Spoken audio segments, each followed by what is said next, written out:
వికారాబాద్ జిల్లా Tandur sub collector కార్యాలయంలో ACB అధికారులు దాడులు నిర్వహించారు. ఈ దాడుల్లో రూపాయలు 5 లక్షల లంచం తీసుకుంటూ కార్యాలయ సిబ్బంది ఏవో దానయ్య, సీనియర్ అసిస్టెంట్ మాణిక్రావు అధికారులకు రెడ్ హ్యాండెడ్ గా పట్టుబడ్డారు. వికారాబాద్ జిల్లా దుద్దాల మండలం సర్వే నంబర్ 369లోని 6 ఎకరాల 26 గుంటల పట్టాభూమిని ఎల్ఎఫ్ఎల్ గా మార్చేందుకు ఆర్డీఓ కార్యాలయ ఏవో దానయ్య, సీనియర్ అసిస్టెంట్ మాణిక్రావులు రూపాయలు 5 లక్షలు డిమాండ్ చేశారు.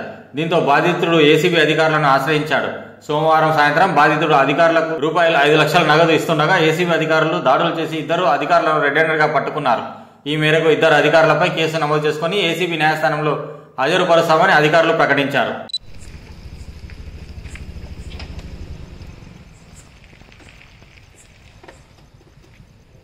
जल्दी दीजिए